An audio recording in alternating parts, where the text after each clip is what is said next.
1년 동안 블로그 운영했는데 내가 번 수익은 0원. 블로그 해야 돼 말아야 돼. 진짜 현타가 왔어요. 알고 보니 블로그가 사람들을 이상한 거에 집중하게 해요. 네이버 블로그로 진짜 돈을 버는 사람들은 이렇게 안 하더라고요. 이 핵심을 아는 10%만이 진짜 수익을 만들어요. 저도 이 진실을 알고 나서 블로그로 2개의 사업체와 10개의 수익 구조를 만들게 됐어요. 블로그 백날 운영해도 수익이 없는 분들 오늘 영상 꼭 보세요. 블로그로 우리 더 이상 뻘짓은 그만. 블로그로 돈을 못 번 이유가 있어요. 그건 바로 블로그에 대한 오해 때문인데 이 오해만 바로 잡아도 블로그로 수익을 만들 확률이 높아집니다. 잘못된 오해는 크게 5가지로 나눠볼 수가 있어요. 저는 방문자 수가 하루에 1000명이 넘는데 이상하게 수익은 안 나서 허무해요. 저에게 종종 이런 고민을 이야기하는 분들이 계세요. 파워 블로거 분들도 계셨고요. 블로그를 들여다보니까 나의 주제가 없이 중구난방으로 글을 쓰는 경우가 대부분이었어요. 블로그에서는 방문자 수가 곧 결과를 의미해요.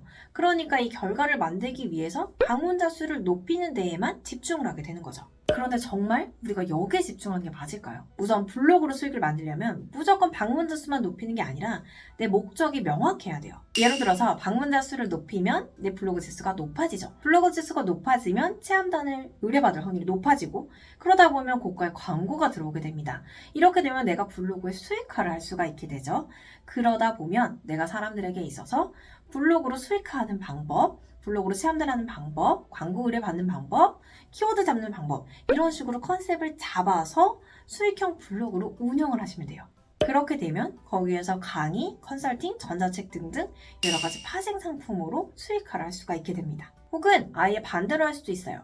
일명 필요한 고객만 모은다 전략. 우리가 김치찌개가 먹고 싶은 날 뭐든 다 잘해요 집보다는 김치찌개 전문점을 가게 되잖아요.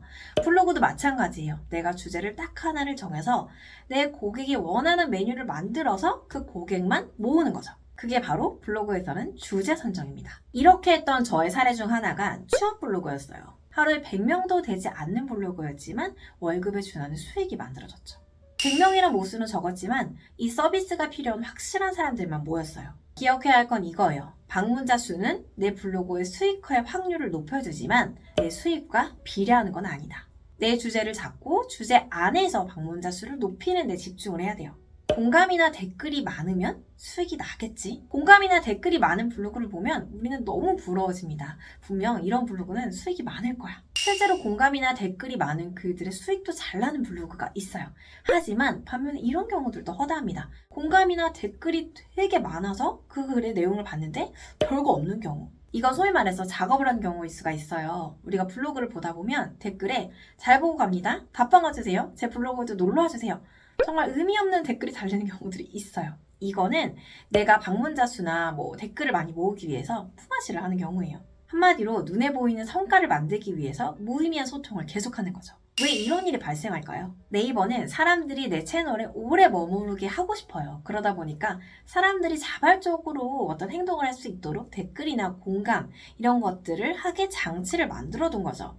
그런데 사람들이 의미 있는 소통을 하는데 집중을 해야 하는데 내가 결과를 중요시 하다 보니까 이 숫자 늘리기에만 급급해서 이런 무의미한 소통도 계속되는 거예요. 결국 네이버는 좋은데 나는 실속이 없어요. 그리고 여기서 중요한 거, 내 글에 유의미한 어떤 댓글이나 공감이 달린다는 거는 긍정적인 신호예요.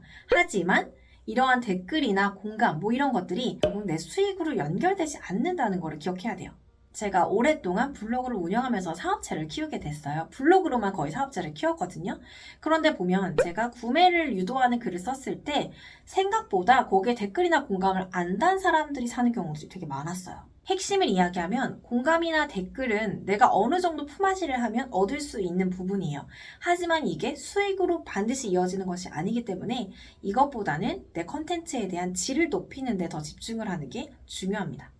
제가 주변에 블로그 해보세요 라고 이야기하면 나는 글을 잘 못 써서 라고 하는 경우가 되게 많아요. 보통은 지금 잘 운영되고 있는 블로그의 글들과 나의 글을 비교하면서 하나씩 작아지고 시작할 엄두조차 못 내는 거예요. 그리고 블로그로 수익을 내려면 이렇게 잘 써야 되는구나 하고 오해를 합니다. 네이버에서 띄워주는 글은 지수가 높은 블로그의 글이거나 인기가 많은 글이에요. 이러한 글들의 대부분은 내 블로그를 오래 운영한 경우거든요. 그러다 보니까 글의 실력이 수준급이죠. 하지만 우리가 놓치고 있는 거 이 사람들의 처음을 봐야 돼요. 처음에는 이렇게 글을 잘 쓰지 않은 경우들이 더 많아요. 글을 쓰다 보니까 글을 잘 쓰게 된 거죠. 즉, 우리가 봐야 될 건 잘 쓰는 블로그들의 그 글을 그대로 막 보면서 작아지는 게 아니라 전체적으로 이 사람들이 어떤 패턴으로 글을 쓰는구나, 전체 큰 틀은 벤치마킹하되 우리는 그 안에 들어갈 내용에 집중을 하시면 돼요. 핵심은 내 글을 정말 잘 써야지 여기에 집중하기보다 내 글을 보는 사람한테 정말 한 줄이라도 도움되게 쓰자라는 거에 집중하는 거죠. 저도 늘 글이나 이렇게 영상을 작업을 할 때 그 전에 항상 누구한테 내가 어떤 도움을 줘야겠다라는 거를 먼저 쓰고 시작해요. 진짜로 내가 알려주고 싶다는 마음이 들면 그 진심이 들어가서 상대에게는 그 글이 좋은 글이 되게 됩니다. 여행, 음식, 육아, 흔히 인기 있는 주제여서 당연히 잘 될 거라고 생각했어요. 하지만 그 결과는요? 처참하게 망했죠. 왜 이렇게 될까요? 네이버는 당연히 잘 되는 주제를 밀어줄 수밖에 없어요. 그래야 사람들이 네이버라는 플랫폼을 많이 이용하게 될 테니까요. 그런데 문제는 이렇게 잘 되는 주제를 잡고 남들이랑 비슷하게 운영을 해서는 절대 빛을 볼 수가 없어요. 경쟁이 센 주제를 잡을 거라면 차별화를 만들거나 아니면 애초부터 희소한 주제를 선택해야 돼요. 하지만 하늘 아래 새로운 것이 없다라는 말이 있죠. 희소한 거를 선택하기보다는 제가 보기에는 경쟁이 있더라도 어떻게 차별화를 만들 수 있는가에 집중하는 게 더 필요할 것 같아요. 차별화 방법은 타겟을 좁히거나 방법을 좁히거나. 예로 들어서 요리 블로그다라고 하면은 모든 요리에 대해서 다루는 게 아니라 자취생이 할 수 있는 5,000원 레시피 이런 식으로 확 줄여서 이야기를 하거나 아니면 5,000원 안에서 할 수 있는 가성비 요리 이런 컨셉으로 가거나 이런 식의 차별화를 주는 거죠. 굳이 차별화를 해서 운영을 해야 되는 이유는 그래야 반응이 오고 반응이 와야 오래 운영할 수가 있어요. 핵심은 무조건 남이 좋다는 주제를 선택하는 게 아니라 나만의 주제를 정해서 나의 차별성을 담아야 된다.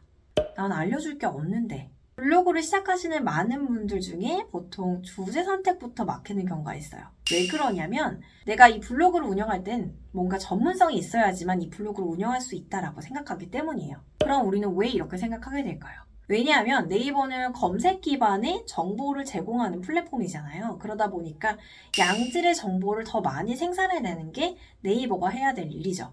그러다 보면 전문성이 있는 글을 당연히 위로 띄워줄 수밖에 없어요. 그래서 인플루언서 제도를 비롯해서 전문성 있는 글이 상단에 보이게 되는 거죠. 그런데 여기서 우리는 큰 오해를 하게 돼요. 이 사람들은 원래부터 전문가였고 처음부터 이렇게 운영을 했을 거야 라고요. 이 사람들의 처음을 보면 처음에는 전문가가 아니었던 경우가 더 많아요. 한 주제로 글을 1000개 이상 쓰다 보니까 전문가가 된 거죠. 저도 처음에는 1인 기업 교육이 아니라 취업 공고부터 시작해서 취업하는 이야기, 이직하는 이야기, 그게 흘러 1인 기업에 대한 이야기가 된 것처럼 처음에는 전문성이 없이 시작하는 경우가 많아요. 그래도 괜찮고요. 핵심은 처음부터 잘해야 된다는 생각을 버려야 돼요. 진정성 있게 나만의 주제를 가지고 사람들에게 도움되는 글을 생성하는 데에만 집중을 해보세요. 그러다 보면 전문성은 자연스럽게 쌓이게 됩니다. 오늘의 이야기를 정리해 볼게요. 이용자와 생산자 그리고 네이버는 입장이 다를 수밖에 없어요. 여기서 오해를 하게 되면 우리가 흔히 삽질을 하게 되는 거죠.